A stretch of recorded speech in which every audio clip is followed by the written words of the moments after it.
साथियों, अगर आप ये सोचते हैं और ये समझते हैं कि जो व्यक्ति आपके सामने खड़ा है उसके दिल की बात आपको पता चल जाए, तो ये है तो बहुत स्वाभाविक, पर इतना आसान नहीं है किसी के अंदर की बात को जानना। होता क्या है कि जब भी आप मकान बदलते हैं, छोटे मकान से बड़े में जाते हैं या एक छोटा मकान बेचकर फ्लैट लेते हैं, कोठी लेते हैं, फार्म हाउस लेते हैं, कोई भी जगह लेते हैं, आपके मन में ये बात जरूर आती होगी कि ये जो बेचने वाला है ये क्यों बेच रहा है। और आपके मन में नहीं आए तो हम लोगों के मन में तो आती है। आनंद भारद्वाज के मन में सबसे पहले यही आती है। हमेशा जो भी पुराना मकान आप कभी लेते हैं किसी से, तो दिखाते हैं वास्तु के लिए, मुझे बड़ी बड़ी कोठियों के लिए, फार्म हाउस के लिए, इंडस्ट्री के लिए बुलाते हैं। हम हमेशा पुराने मकान को, पुरानी बिल्डिंग को शक की नज़र से देखते हैं, शक करते हैं कि ये जो इसका ये मालिक है, अभी का मालिक, ये आखिर इसको क्यों बेच रहा है। और ये जानने के लिए ऐसे तो बहुत साधन हमारे पास होते हैं जानने के लिए, लेकिन वो साधन आपको भी पता होना चाहिए। वो कौन से सिम्टम हैं, वो कौन से लक्षण हैं जिससे आप ये जान जाएंगे कि हाँ, ये जो बेचने वाला है किस कारण से इस प्रॉपर्टी को बेच रहा है। डॉक्टर आनंद भारद्वाज, वास्तुशास्त्र के एनसाइक्लोपीडिया।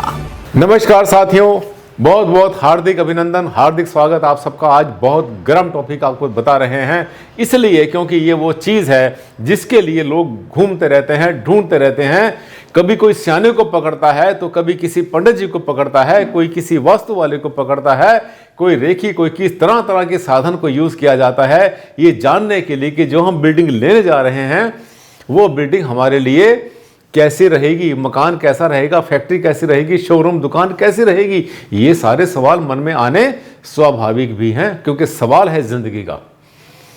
लेकिन मैं आपको कुछ ऐसे तरीके बताऊंगा जिससे कि काफ़ी हद तक 100% नहीं तो कम से कम 50, 60, 70% तो आप भी जान जाएंगे कि ये जो बिल्डिंग बेची जा रही है इसको बेचने का कारण क्या है, क्यों, ये जानना भी जरूरी क्यों है।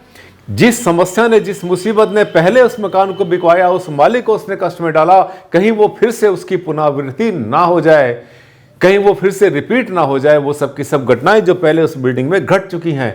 और जो बेचने वाला है साथियों कभी बताता नहीं है मैं ये बिल्डिंग को क्यों बेच रहा हूं, कभी नहीं बताता, छुपाता है। और बहुत बार तो वो बिल्डिंग किसी डीलर के पास में या जो एजेंट होते हैं उनके पास पड़ी होती है 6 महीने, साल, 2 साल से।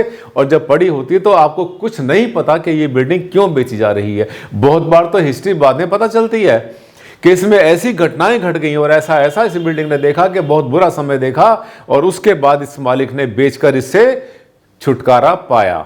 आइए मैं लेकर चलता हूं आपको और ये बताता हूं कि आप अपनी जो है नॉलेज से मेरे वीडियो देखने के बाद में नोट कर लेना पॉइंट को, ताकि आप काफी हद तक ये बातें जान जाएं। सबसे पहले देखिए, आज का टॉपिक यही है, पुराने घर को बेचने के टोटके कैसे पहचाने। वो क्यों बेच रहा है, कुछ टोटके किए जाते हैं उसके लिए, पुराने घर को बेचने के लिए। कुछ वहां के वाइब्रेशंस होते हैं। एज कंसल्टेंट जब मैं जाता हूं किसी बिल्डिंग में, किसी भी जगह पर, 5 मिनट के अंदर पता चल जाता है कि यहां पर कैसी एनर्जी चल रही है और यहां पर क्या क्या घटनाएं घटी होंगी, कैसे वाइब्रेशंस है, कैसी एनर्जी है, कैसा इसका वर्तमान है, कैसा इसका भूतकाल रहा और कैसा इसका भविष्य होने वाला है। ये सब हमें पता चल जाता। पर मैं तो प्रोफेशनल हूं, ये जितनी भी ऊर्जाएं हैं कहीं पर भी कदम रखते ही हमें पता चल जाता है मुझे कि हाँ यहां पर ऐसा होगा। पर हर बार हर किसी के लिए तो मैं हाजिर नहीं हूं, कभी कभी उपलब्ध नहीं हूं, कभी दूर भी बहुत ज़्यादा होता हूं और कभी कभी आपकी जो फाइनेंशियल लिमिट होती है उससे भी बाहर हो सकता हूं। आइए मैं सिखाता हूं आपको। सबसे पहले ये ध्यान करना कि ये किसी ने मुझे सवाल लिखकर भेजा था। सवालों का मेरे पास एक तांता सा लग गया था कि सर पुरानी बिल्डिंग को जो है हमने परचेज करना है, उसके अंदर क्या क्या सिम्टम हमें देखने चाहिए। ये सवाल मेरे पास आया, किसने भेजा था, हाँ MNV रोशन 1415 ने भेजा था। पूरी और भी डिटेल उन्होंने अपना नाम लिखा था और भी पूरी कहानी लिखी थी, मैंने उसको छुपा लिया क्योंकि वो शेयर करना ठीक नहीं होता। इसमें देखिए, कैसे पहचाने पुराने मकान ने मालिक को किया कंगाल या दिए गंभीर रोग या गृह क्लेश, घर में हुआ बना कारण यूं ही बेच रहा है या फिर ये ऐसे ही बेच रहा है मकान मालिक इस मकान को। कभी कभी मकान, उस मकान को छोटा रहता है, साइज परिवार का बड़ा हो गया, रिक्वायरमेंट बढ़ गई, पहले छोटा आदमी था वो लखपति से करोड़पति, अरबपति, खरबपति बन गया, मकान उसको बड़ा कोठी चाहिए, उसने बहुत विकास किया छोटे से मकान में। ये ऐसे मकानों के सिम्टम तो बहुत अच्छे होते हैं। परिवार छोटा सा था, सिंगल, वहाँ पर हस्बैंड वाइफ मैरिज होकर आए, वहाँ आगे परिवार बढ़ा, बेटे हुए, उनके बच्चे हुए, खूब हंसता खेलता परिवार और आगे बढ़ता चला गया, सभी ने तरक्की पाई। अब वो जगह छोटी पड़ गई है, इसलिए उस मकान को बेचना चाहता है या फैक्ट्री को बेचना चाहता है। ये बहुत अच्छे सिम्टम होते हैं। अब देखिए, मेरी पिछले एक वीडियो आई थी जनवरी के लास्ट वीक में, शायद आखिरी हफ्ते में जनवरी के इसी साल में 2024 में, और उसमें मैंने कुछ सिम्टम बताए थे। जो मैंने सिम्टम बताए थे उसको कुछ समझने में, जो मेरे दर्शक हैं, कुछ ऐसे दर्शक हैं जिनको समझने में थोड़ा सा कहीं ना कहीं कन्फ्यूजन रहा। जैसे मैंने कहा था कि स्वास्तिक होते हैं, ओम लगे हुए होते हैं, तो ऐसी जगह को थोड़ा सा बचना चाहिए, वहां पर मनहूसियत हो सकती है। उस पर लोगों ने कहा नहीं सर, ये तो हमारे धर्म में, हिंदू धर्म में हर जगह लगाए जाते हैं। बिल्कुल ठीक कहा था उन्होंने, लेकिन मेरा अभिप्राय ये था कि excess of everything is bad. अगर आपको जगह जगह पर स्वास्तिक, जगह जगह पर जो है आपको पादुकाएं दिखाई दे रही हैं, जगह जगह पर आपको गणेश जी की प्रतिमा यहाँ वहाँ और तरह तरह की चीज़ें एक्सेस में दिखाई देती हैं, ओवर दिखाई देती हैं, बहुत ज़्यादा दिखाई देती हैं, तब आपको शक करना चाहिए। हाँ, होता है, हर घर में होता है। गणेश जी की प्रतिमा यूज़ करते हैं हम, स्वास्तिक यूज़ करते हैं, ओम यूज़ करते हैं, रिद्धि सिद्धि और कितनी चीज़ें यूज़ करते हैं। कोई बुराई नहीं है, उनका कोई नेगेटिव मीनिंग नहीं है। वो लगा हो किसी घर में हो, पुराने घर के जो रहने वाले उस पर विश्वास करते थे, जिस धर्म को मानते थे, सनातन धर्म को मानते थे, उन्होंने यूज़ किया था, उसमें कोई बुराई नहीं है, बिल्कुल बुराई नहीं है। लेकिन अगर एक्सेस में दिखाई दे, जगह जगह, हर दरवाजे पर, हर बीम में, हर छत में, हर जगह पर दिखाई पड़ते हैं, तो ये थोड़ा सा सवाल उठना लाजमी है। ये मेरा कहने का अर्थ था। उस पर लोगों ने मुझे कहा था कि सर ऐसे ऐसे आपने जो है बताया था कि स्वास्तिक और ओम जो है नेगेटिव नहीं होते, कभी भी नेगेटिव नहीं होते। आइए मैं उसको फिर से एक बार क्लैरिफाई करता हूं इस वीडियो में। ये देखिए, पुराना घर, खंडहर नहीं भी हो, अगर कई बार ऐसा होता है मकान ज़्यादा पुराना बना हुआ नहीं है लेकिन उसकी हालत ख़राब हो जाती है। अब देखिए कौन कौन से सिम्टम हो सकते हैं। घड़े जगह जगह पर रखे हुए, जगह जगह घड़े या कलश रखे हुए और उस पर कुछ बंधा हुआ, कुछ रखा हुआ उसके ऊपर। इसके अलावा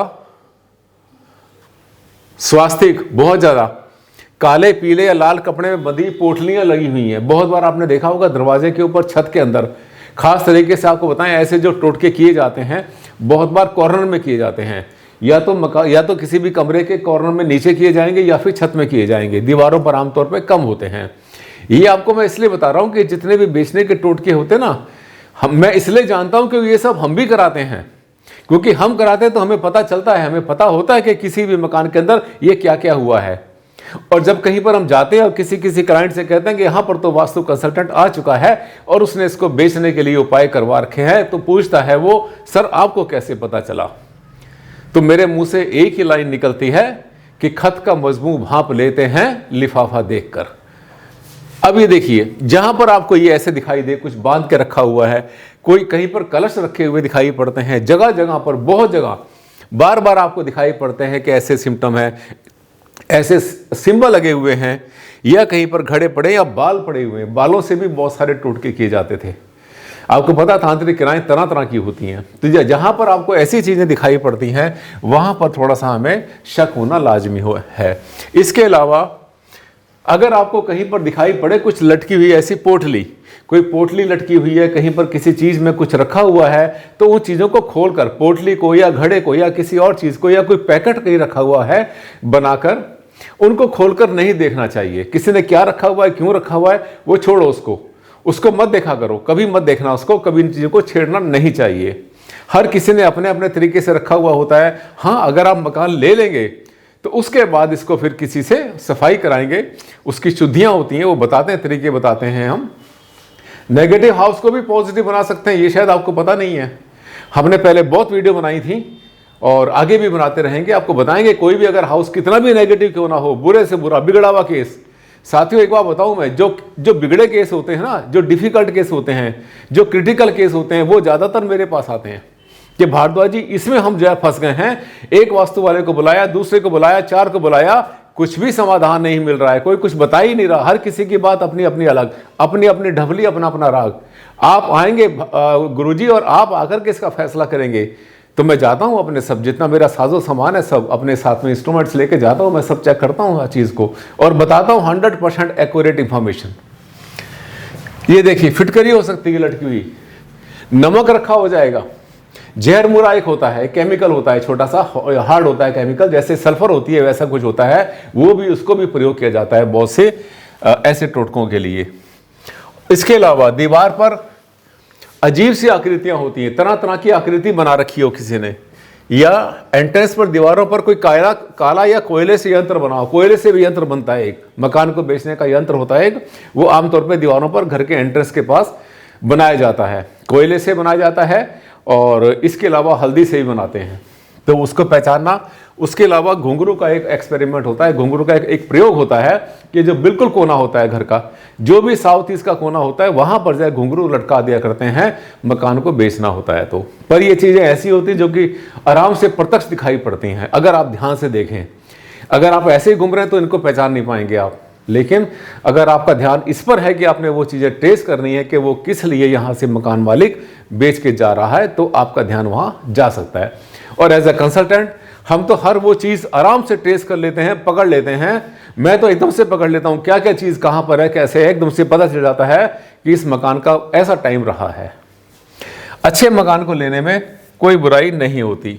अब देखिए, भगवान गणेश जी या स्वास्थ्य आदि रीडिफाइन कर रहा हूं मैं, vastu symptom of old house negativity clarified again. ये क्या है, वो जो मैंने जनवरी के लास्ट वीक में एक वीडियो डाली थी, उसी को क्लैरिफिकेशन देने के लिए, समझाने के लिए आपको, ताकि मन में कोई आपकी दुविधा ना रहे, कोई आपको ये समझ ये ना लगे कि हाँ अभी इसमें क्लैरिटी नहीं मिली है, तो मैंने ये वीडियो फिर से बनाई है। मुझे लगता है पहले वाले वीडियो से ज़्यादा विस्तार में है और ज़्यादा आपको डिफाइन कर पाया अच्छी तरह से, और जो मेरा कहने का भाव है आप समझ गए होंगे। आपका कल्याण हो, आपका भला हो, आप किसी नेगेटिव हाउस में ना फंसो, आपके साथ कुछ बुरा ना हो, आप हमेशा खुशहाल रहो, सुख समृद्धि आपके कदमों को चूमे, आपको कोई भी कष्ट ना हो, ये मेरी कामना होती है। इसीलिए बनाता हूँ वीडियो और इसीलिए आपको समय समय पर जागृत भी करता रहता हूँ। अच्छा लगता है अगर आपको मेरा चैनल, तो आपने कर लिया होगा इसको सब्सक्राइब, नहीं किया तो अभी कर लेना।